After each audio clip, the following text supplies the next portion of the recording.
Hey guys, it's Kelly and I am here today to film a video for you. So I'm just going to put my little ears on here so that we can get started. We're going to start out with the Skindinavia primer spray. I love this stuff. It holds my makeup so well. And I'm going to go in first with the Professional from Benefit. I'm just going to put that across my nose and other areas, especially my upper lip and areas where I tend to perspire a lot too. I just want this to be a very glowy, sun-kissed look today. And I thought you guys would enjoy something that's a little shorter. I tend to be long-winded. I'm going in with the Flower Beauty Light Illusion makeup. It is great makeup. I'm enjoying it so far since the last time that I filmed a video using it. I really like it. It's very dewy and luminous on the skin. I just used my It Cosmetics brush to put it on. And I'm putting it down the center of my face. About the time as I'm blending it out, I realize that I have forgotten to color correct. And I'm like, oh crap. So that's my face right here. So I stop what I'm doing and I pull out my Smashbox color correcting stick in dark orange, and that goes under my eyes. It works great. It's a really vivid orange, so it does really cancel out my dark circles in a big way. And yes, my tongue is blue. I've been eating Airheads.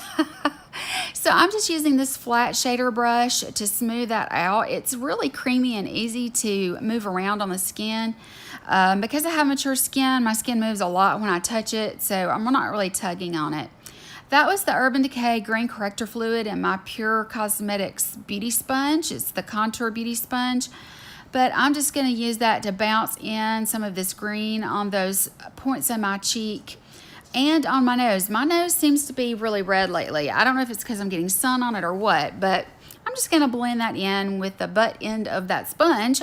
I'm just going to blend that in and try to camouflage that just a little bit. It doesn't really do a whole lot, but by the time you get makeup on top of it, it helps tremendously. And it also takes the redness out of my nose so I don't look like Rudolph.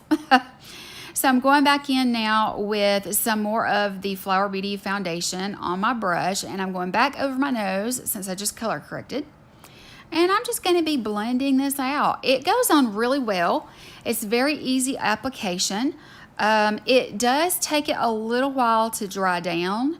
And if you have mature skin like me and you need to powder, just make sure that the kind of powder you use is light. I just kind of stamped it all over and then went back and blended it in. I tried, sort of just to go in straight with it on the other side, and then I stamped it on this side. And I found that stamping it out and dispersing it all over my face first seemed to help a little bit. Now I'm going to go in with my Nars eyeshadow primer. You guys know this is my favorite. I like that, and a good alternative for the drugstore is the Milani that I used in one of my latest videos. But I just find that it works really good. What I do is I just massage it in until it's sticky. I'm going to be using this peach palette. I'm going in with this lighter color. It's more of a skin tone color for me. And I'm just going to set down the whole eye where I put all of that primer.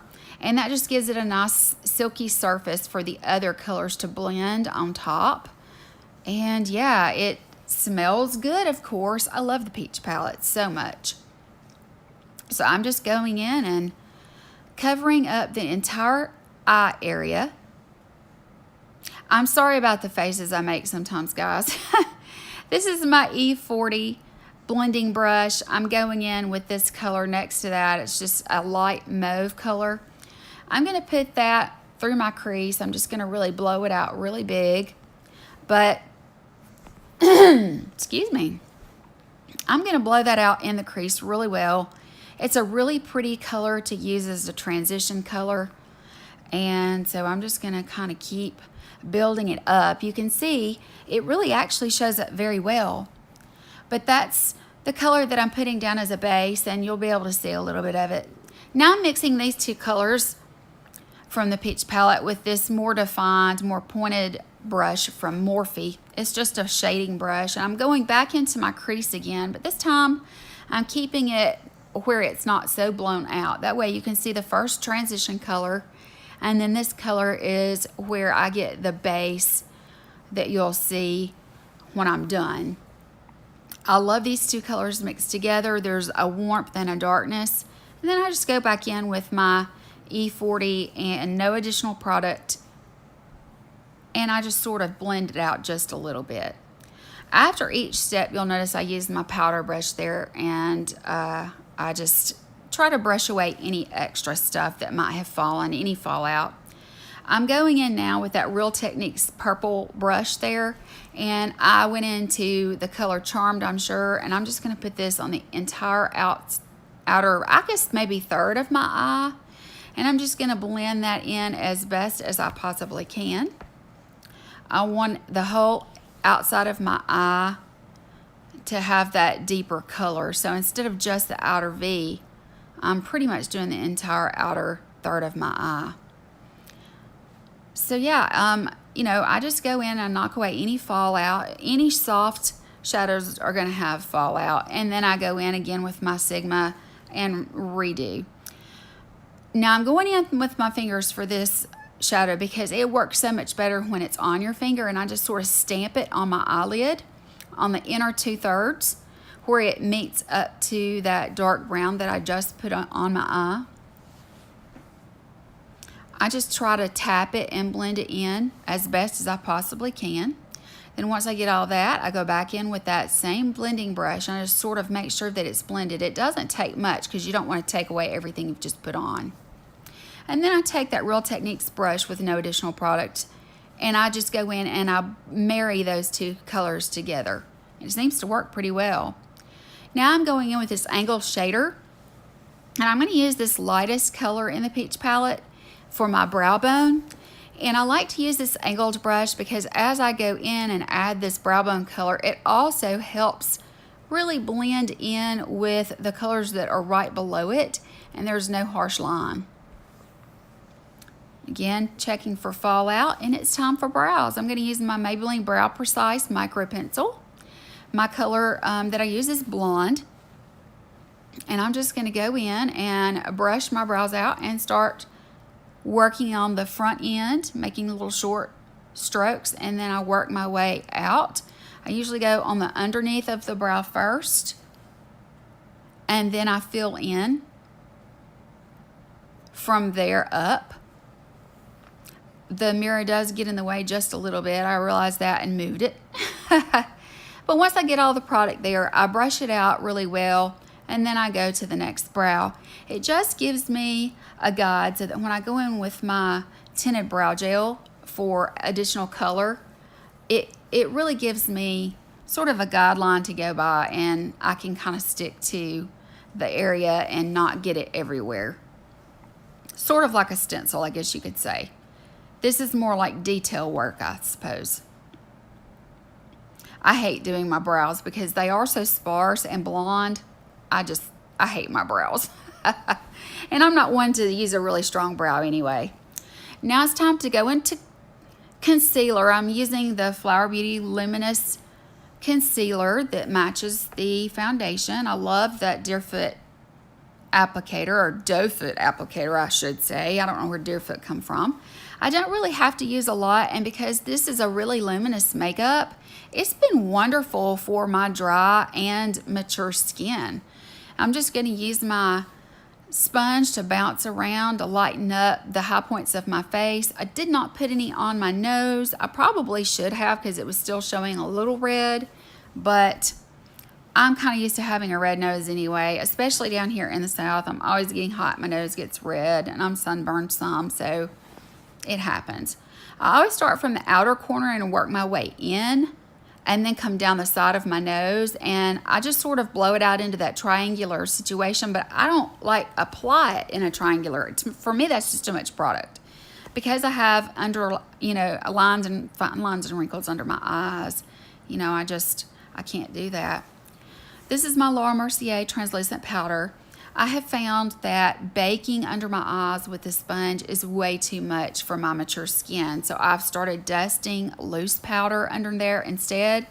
It has made such a tremendously huge difference in the way that my skin looks under my eyes. It's not as crepey or anything like that. So what I'm doing now is I'm going everywhere that I put concealer and I'm putting it a little on my nose and my upper lip because I do tend to perspire my upper lip. And then I grabbed my Rimmel Stay Matte pressed powder for the rest of my face. I like it because A, it's cheap, but B, it's a really light, fine powder. And I like that I can put it and set my whole face without it getting cakey or anything. You can still see the luminosity in my eyes. Not my eyes, my skin. I'm using my Real Techniques and I'm going into my Marc Jacobs Tan-Tastic Omega Tan-Tastic bronzer. And it's a very precise, but I did get a little crazy with it, so I'll go back and clean it up in a minute. But I wanted everything to look really dewy but bronzy at the same time. You can see the difference. So it really gives me the illusion of a nice high cut cheekbone. And I really liked that about this.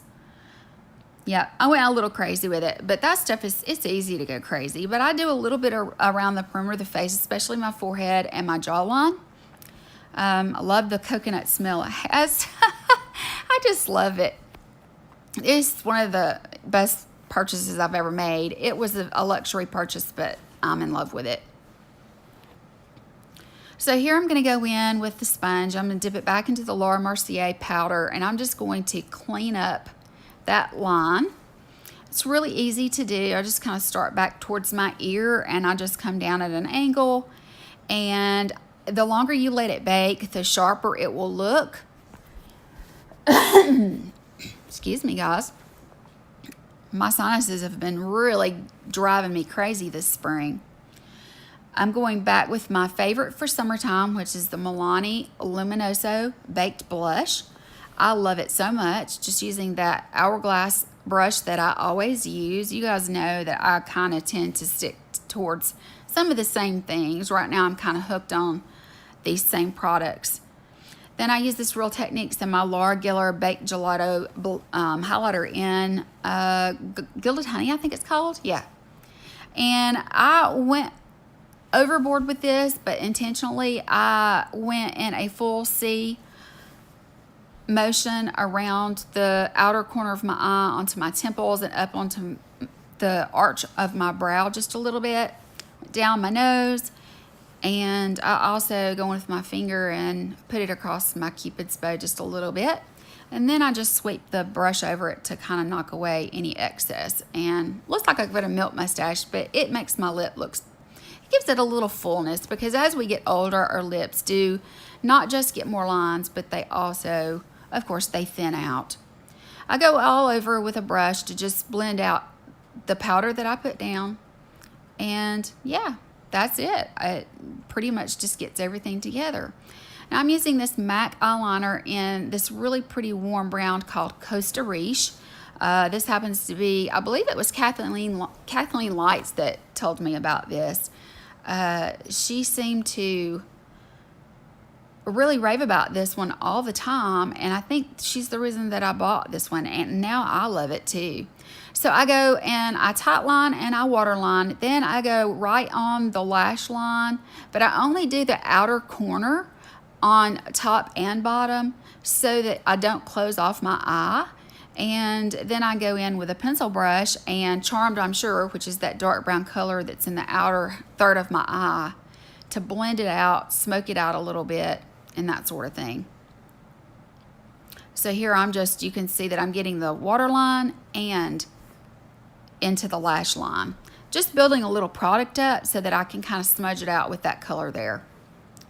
And that's all I really do, is I just go in and I blend it out, and then I bring it forward. I'm just careful to not bring it more than halfway, because if you bring it more than halfway, it closes your eyes up too much. And for me, I've just discovered I like the look of it being a little more open better. So blending that baby out and getting really close to the end of this video now. I bet you guys are shocked that I'm actually doing a shorter video. The only way I could do it was to do this voiceover. So here I go, just going in and blending now on that top line. Now I could give it a fake wing if I wanted to, but I chose not to. Because I've been using brushes on my face, I go and give my brows a once over, and I'm going to go in with my NYX brow gel in brunette.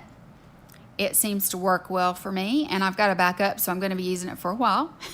And then I go in and I spray with my Skindinavia setting spray, which is the best all over spray ever. I absolutely love this stuff. I just ordered some more. It came in the mail yesterday or day before, but I was running low and had to have some more. I can't live without it, especially living down here. Next thing I do is I clean my lips because I've gotten some foundation and other products on my lips, and I want a nice clean base to put down lip products. I'm using my waterproof Great Lash this time. I curl my lashes. These came from Tarte, the eyelash curlers from a Christmas a couple of years ago, I think it was. And then I just go in and I put a couple of coats on my lashes on both sides, top and bottom. And this I find is really good at holding the curl in my lashes, especially it being waterproof. It helps a lot. But yeah, guys, you've seen me put mascara on before. So it's all good. But yeah, I just go in and I do a double coat, top and bottom, and then I make a mess. But the best thing to do is just to let it stay there, let it dry, and then you can flake it off with that or a little brush or whatever. I found this Rimmel Exaggerate in Natural lip liner. It's super, super soft, and I forgot about it. And you'll see what happens here. I go in with it, and I went in a little too hard, and I left a big chunk right there. So I had to knock it away, and that reminded me how creamy it is. It's a wonderful, wonderful lip liner. I really love Rimmel lip liners. So I just went in, lined my lips, and then I chose a color from Milani called Teddy Bear. I think it's 060. It's one of my favorite nudes, and I just wanted to go in with a nude. I think it's a really beautiful color for any time of year. And so that's the color that I have chosen to put with this eye look. And for me, it's just a bronzy, natural, but pretty look. I was really pleased with the way it turned out. I think my skin looks healthy. There's no patty cake or cakiness or crepiness or anything like that. So yeah, that's pretty much it, guys. I hope that you enjoyed watching. Please don't forget to subscribe and hit the like button on your way out. I love you, and I will talk to you later. Bye.